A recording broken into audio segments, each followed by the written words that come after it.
50ರ ದಶಕದಲ್ಲಿ ಅಮೆರಿಕಾದಲ್ಲಿ ಹೆಚ್ಚಿನ ಜನರು ಶೇರ್ ಮಾರ್ಕೆಟ್ ಅಲ್ಲಿ ಹಣ ಹೂಡಿಕೆ ಮಾಡೋದು ಎಂದ್ರೆ ಹಣವನ್ನ ವ್ಯರ್ಥ ಮಾಡೋದು ಅಂತ ನಂಬತಾ ಇದ್ರು.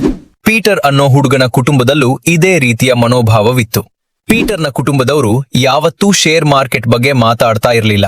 1955ರಲ್ಲಿ ತನ್ನ 11ನೇ ವಯಸ್ಸಿನಲ್ಲಿ ಮುಂದೆ ಪೀಟರ್ ಯುವಕನಾದಾಗ ಒಂದು ಗಾಲ್ಫ್ ಮೈದಾನದಲ್ಲಿ ಕ್ಯಾಡಿಯಾಗಿ ಕೆಲಸ ಮಾಡ್ತಾನೆ.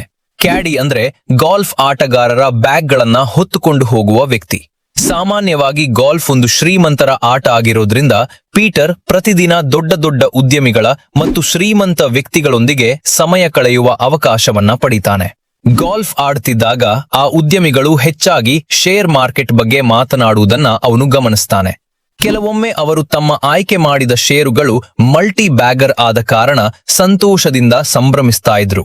ಇದನ್ನ ನೋಡಿದ ಪೀಟರ್ನ ಮನಸ್ಸಿನಲ್ಲಿ ಒಂದು ಪ್ರಶ್ನೆ ಮೂಡುತ್ತೆ. ಅವನು ಯೋಚಿಸ್ತಾನೆ, ನನ್ನ ಕುಟುಂಬದವರು ಶೇರ್ ಮಾರ್ಕೆಟ್ನಿಂದ ದೂರ ಇರಲು ಹೇಳ್ತಾರೆ, ಆದ್ರೆ ಈ ಜನರು ಅದೇ ಮಾರ್ಕೆಟ್ನಿಂದ ಅಪಾರ ಹಣ ಗಳಿಸ್ತಿದ್ದಾರಲ್ಲ. ಇಲ್ಲಿ ಪ್ರತಿಯೊಬ್ಬರ ವಾರ್ಷಿಕ ಆದಾಯನೇ ನನ್ನ ಇಡೀ ಕುಟುಂಬ ಒಟ್ಟಾಗಿ ಗಳಿಸುವ ಆದಾಯಕ್ಕಿಂತಲೂ ಹೆಚ್ಚಿದೆಯಲ್ಲ. ಈ ವಿಚಾರ ಪೀಟರ್ನ ದೃಷ್ಟಿಕೋನವನ್ನ ಸಂಪೂರ್ಣವಾಗಿ ಬದಲಾಯಿಸಿತು. ನಂತರ ಪೀಟರ್ ಬಾಸ್ಟನ್ ಕಾಲೇಜ್ನಲ್ಲಿ ವಿದ್ಯಾಭ್ಯಾಸ ಮಾಡ್ತಾನೆ. ಅಲ್ಲಿ ಅವನು ಇತಿಹಾಸ, ಮನೋವಿಜ್ಞಾನ, ರಾಜಕೀಯ ವಿಜ್ಞಾನ, ತರ್ಕಶಾಸ್ತ್ರ ಹಾಗೂ ಇತರ ಹಲವು ವಿಷಯಗಳಲ್ಲಿ ಉತ್ತಮ ಅಂಕಗಳನ್ನ ಗಳಿಸ್ತಾನೆ. 1963ರಲ್ಲಿ ಪೀಟರ್ ತಮ್ಮ ಮೊದಲ ಶೇರನ್ನ ಖರೀದಿಸ್ತಾನೆ. ಕೇವಲ 2 ವರ್ಷಗಳಲ್ಲೇ ಆ ಹೂಡಿಕೆ ಅವನಿಗೆ 5 ಪಟ್ಟು ಲಾಭ ತಂದುಕೊಡುತ್ತೆ. ಆ ಲಾಭದಿಂದಲೇ ಅವನು ತಮ್ಮ ಕಾಲೇಜಿನ ಶುಲ್ಕವನ್ನು ಪಾವತಿಸ್ತಾನೆ. ಕಾಲೇಜ್ನಲ್ಲಿ 2ನೇ ವರ್ಷದಲ್ಲಿದ್ದಾಗ ಫಿಡೆಲಿಟಿ ಮ್ಯೂಚುವಲ್ ಫಂಡ್ ಸಂಸ್ಥೆಯಲ್ಲಿ ಇಂಟರ್ನ್ಶಿಪ್ ದೊರೆಯುತ್ತೆ. ಆ ಸಮಯದಲ್ಲಿ ಅದು ಅಮೆರಿಕಾದ ಅತ್ಯುತ್ತಮ ಪ್ರದರ್ಶನ ನೀಡುತ್ತಿದ್ದ ಹೂಡಿಕೆ ಸಂಸ್ಥೆಗಳಲ್ಲಿ ಒಂದಾಗಿತ್ತು. ನಂತರ 1977ರಲ್ಲಿ ಅದೇ ಸಂಸ್ಥೆಯ ಮೆಜೆಲಾನ್ ಫಂಡ್ನ ಪೋರ್ಟ್ಫೋಲಿಯೋ ಮ್ಯಾನೇಜರ್ ಆಗ್ತಾನೆ. ಅವನು ಈ ಫಂಡ್ನ ಸುಮಾರು 13 ವರ್ಷಗಳ ಕಾಲ ನಿರ್ವಹಿಸುತ್ತಾನೆ. ಆ ಅವಧಿಯಲ್ಲಿ ಅವನು ಸರಾಸರಿ ವಾರ್ಷಿಕ 29.2% ಆದಾಯವನ್ನ ಮೆಜೆಲಾನ್ ಫಂಡ್ನಲ್ಲಿ ಗಳಿಸಿಕೊಡ್ತಾನೆ. ಇದು ಮ್ಯೂಚುವಲ್ ಫಂಡ್ ನಿರ್ವಹಣೆಯ ಇತಿಹಾಸದಲ್ಲಿಯೇ ಅತ್ಯುನ್ನತ ಸಾಧನೆಗಳಲ್ಲಿ ಒಂದು. ನಂತರ ಅವನ ಅನುಭವವನ್ನ ಒಂದು ಪುಸ್ತಕದಲ್ಲಿ ಬರೆದಿರ್ತಾನೆ. ಆ ಪುಸ್ತಕದ ಹೆಸರೇ one up on wall street ಮತ್ತು ಈ ಪುಸ್ತಕ ಬರೆದಿರುವ ವ್ಯಕ್ತಿಯೇ ಪೀಟರ್ ಲಿಂಚ್. ಪೀಟರ್ ಲಿಂಚ್ ಅವರು ತಮ್ಮ ಪುಸ್ತಕದಲ್ಲಿ ಒಂದು ಇಂಟ್ರೆಸ್ಟಿಂಗ್ ವಿಷಯವನ್ನ ಹೇಳ್ತಾರೆ. ಶೇರ್ ಮಾರ್ಕೆಟ್ ಅಲ್ಲಿ ಅವರಿಗೆ ಹೆಚ್ಚು ಸಹಾಯ ಮಾಡಿದ ವಿಷಯ ಗಣಿತ ಅಥವಾ ಅಂಕಿಅಂಶಗಳಲ್ಲ, ಬದಲಿಗೆ ಹೆಚ್ಚು ಸಹಾಯ ಮಾಡಿದ್ದು ಇತಿಹಾಸ ಮತ್ತು ತತ್ವಶಾಸ್ತ್ರ. ಅವರ ಪ್ರಕಾರ ಶೇರ್ ಮಾರ್ಕೆಟ್ಗೆ ಬೇಕಾಗುವಂತ ಬೇಸಿಕ್ ಗಣಿತವನ್ನ ನಾವು 4ನೇ ತರಗತಿಯಲ್ಲೇ ಕಲ್ತು ಬಿಡ್ತವೆ.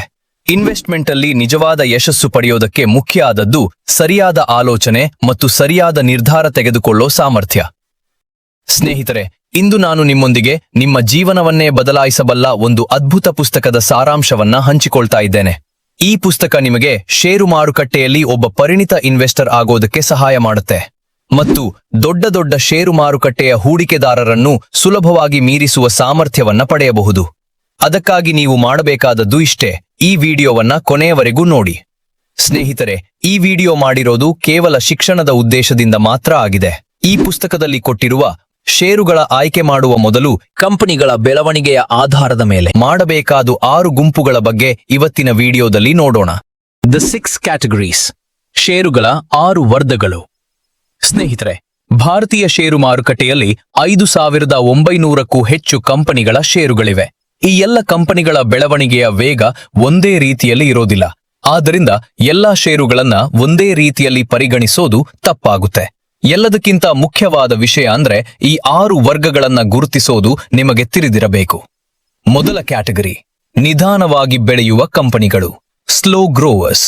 ಇವು ಬಹಳ ಹಳೆಯ, ಪರಿಪಕ್ವ ಹಾಗೂ ಸ್ಥಿರವಾದ ಕಂಪನಿಗಳಾಗಿರ್ತವೆ. ಸಾಮಾನ್ಯವಾಗಿ ಈ ಕಂಪನಿಗಳು ದೇಶದ ಆರ್ಥಿಕತೆಯೊಂದಿಗೆ ಬೆಳೆಯುತ್ತವೆ. ಪೀಟರ್ ಲಿಂಚ್ ಅವರಿಗೆ ಈ ರೀತಿಯ ಕಂಪನಿಗಳು ಅಷ್ಟಾಗಿ ಇಷ್ಟ ಆಗ್ತಾ ಇರಲಿಲ್ಲ, ಯಾಕಂದ್ರೆ ಇವುಗಳಿಂದ ಹೆಚ್ಚಿನ ಲಾಭ ಗಳಿಸುವ ಅವಕಾಶ ಕಡಿಮೆ ಇರುತ್ತೆ. ಈ ಕಂಪನಿಗಳು ಸಾಮಾನ್ಯವಾಗಿ ಹೆಚ್ಚಿನ ಡಿವಿಡೆಂಡ್ ನೀಡ್ತವೆ ಮತ್ತು ಅವುಗಳ ಬೆಳವಣಿಗೆಯ ದರ ವರ್ಷಕ್ಕೆ ಸುಮಾರು 2%ರಿಂದ 5% ಮಾತ್ರ ಇರುತ್ತೆ.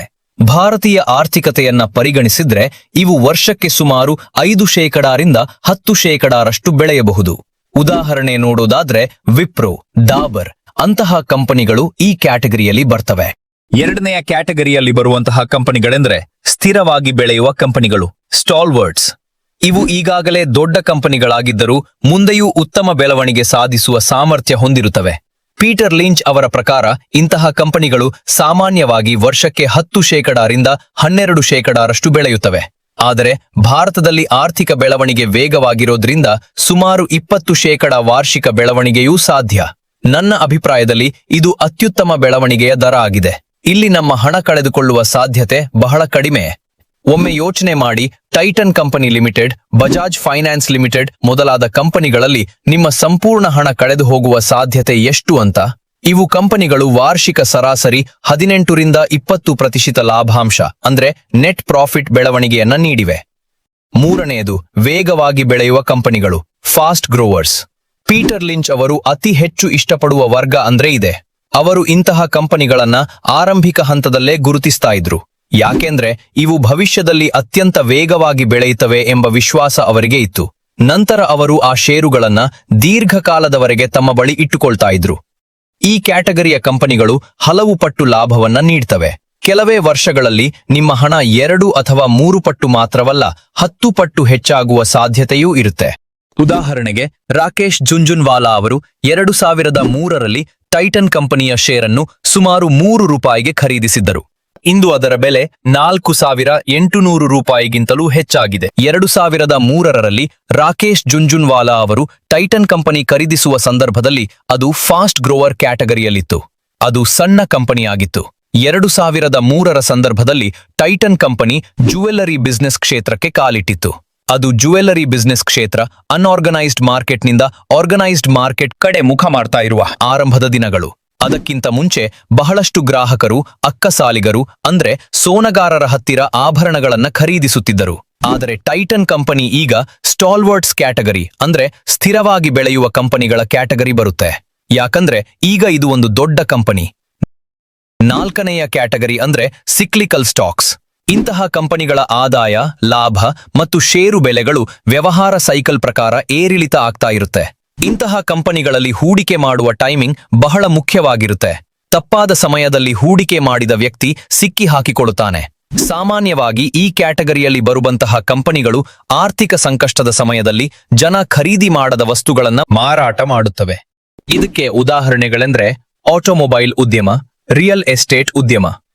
ಹೇಗೆ ಆ ಉದ್ಯಮದ ಆದಾಯ ಸೈಕ್ಲಿಕಲ್ ಆಗಿ ಬದಲಾಗುತ್ತದೆಯೋ ಅದೇ ರೀತಿ ಅದರ ಷೇರು ಬೆಲೆಯೂ ಬದಲಾಗುತ್ತಾ ಇರುತ್ತೆ. ಹೊಸ ಹೂಡಿಕೆದಾರು ಸೈಕ್ಲಿಕಲ್ ಸ್ಟಾಕ್ಸ್ಗಳಿಂದ ದೂರ ಇರೋದು ಉತ್ತಮ.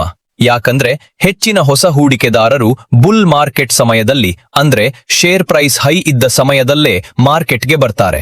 ಈ ಸಮಯದಲ್ಲಿ ಇಂತಹ ಷೇರುಗಳು ತುಂಬಾ ದುಬಾರಿಯಾಗಿರ್ತವೆ.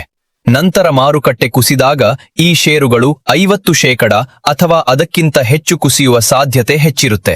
ಅಂತಹ ಸಂದರ್ಭದಲ್ಲಿ ಭಯದಿಂದ ಅನೇಕರು ತಮ್ಮ ಷೇರುಗಳನ್ನ ನಷ್ಟದಲ್ಲೇ ಮಾರಿಬಿಡ್ತಾರೆ. 5ನೇ ಕ್ಯಾಟಗರಿ ಅಂದ್ರೆ ಪುನಶ್ಚೇತನ ಸಾಧ್ಯತೆಯ ಕಂಪನಿಗಳು, turn around stocks. Turn around ಕಂಪನಿಗಳು ಎಂದ್ರೆ ಒಮ್ಮೆ ಭಾರೀ ಸಂಕಷ್ಟಕ್ಕೆ ಸಿಲುಕಿ ಮೌಲ್ಯ ಕಳೆದುಕೊಂಡು ಮತ್ತೆ ಚೇತರಿಸಿಕೊಳ್ಳುವ ಸಾಧ್ಯತೆ ಇರುವ ಕಂಪನಿಗಳು. ಇಂತಹ ಕಂಪನಿಗಳ ಷೇರುಗಳು ಸಾಮಾನ್ಯವಾಗಿ ತೀವ್ರವಾಗಿ ಕುಸಿದಿರ್ತವೆ ಮತ್ತು ಕೆಲವೊಮ್ಮೆ ದಿವಾಳಿತನದ ಅಂಚಿನಲ್ಲಿಯೂ ಇರ್ತವೆ. ಇವು ಸ್ಲೋ ಗ್ರೋವರ್ಸ್ ಅಂದ್ರೆ ನಿಧಾನ ಬೆಳವಣಿಗೆಯ ಕಂಪನಿಗಳು ಅಲ್ಲ. ಇವು ನೋ ಗ್ರೋವರ್ಸ್ ಅಂದ್ರೆ ಬೆಳವಣಿಗೆಯೇ ಇಲ್ಲದ ಕಂಪನಿಗಳು. ಹಾಗೆಯೇ ಇವು ಸಾಮಾನ್ಯ ಸೈಕ್ಲಿಕಲ್ ಕಂಪನಿಗಳೂ ಅಲ್ಲ. ಏಕೆಂದ್ರೆ ಸೈಕ್ಲಿಕಲ್ ಕಂಪನಿಗಳು ಸಾಮಾನ್ಯವಾಗಿ ಆರ್ಥಿಕ ಪರಿಸ್ಥಿತಿ ಸುಧಾರಿಸಿದಾಗ ಮತ್ತೆ ಬೆಳೆಯುತ್ತವೆ. ಆದರೆ ಟರ್ನ್ ಅರೌಂಡ್ ಕಂಪನಿಗಳು ಬದುಕುಳಿಯುವುದೇ ಅನುಮಾನವಾಗಿರುವ ಸ್ಥಿತಿಯಲ್ಲಿರ್ತವೆ. ಅವುಗಳ ಷೇರುಗಳ ಬೆಲೆ ಬಹಳಷ್ಟು ಕುಸಿದಿರ್ತವೆ. ಇದಕ್ಕೆ ಉತ್ತಮ ಉದಾಹರಣೆ ಅಂದ್ರೆ ಟಾಟಾ ಮೋಟಾರ್ಸ್ ಕಂಪನಿ.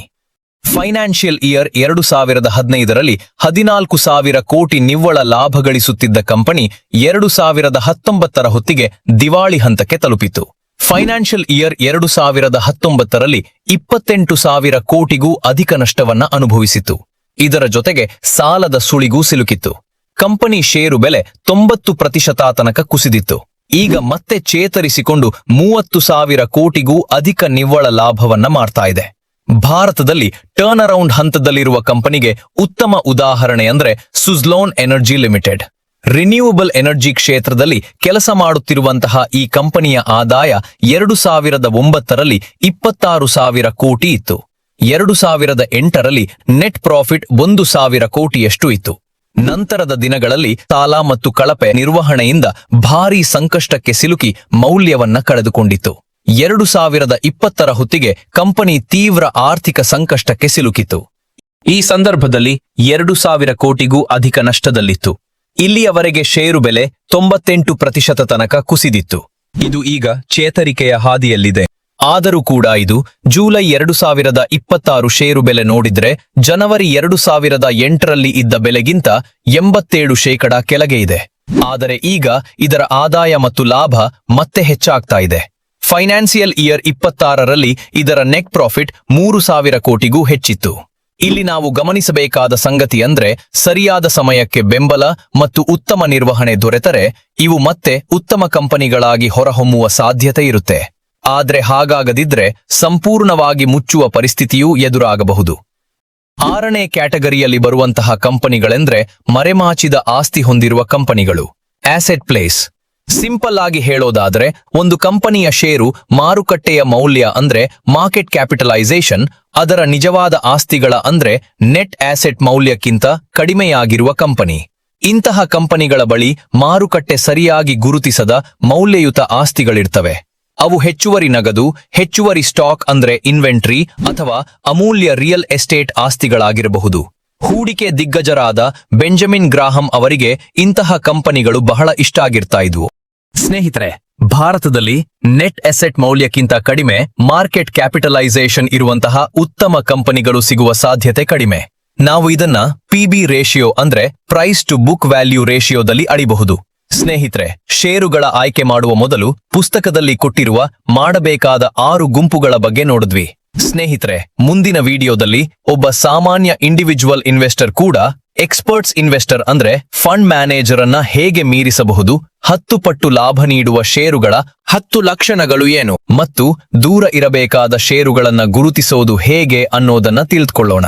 ಈ ವಿಡಿಯೋ ನಿಮಗೆ ಇಷ್ಟ ಆದ್ರೆ ಲೈಕ್ ಮಾಡಿ ಮತ್ತು ನಿಮ್ಮ ಗೆಳೆಯರೊಂದಿಗೆ ಶೇರ್ ಮಾಡಿ.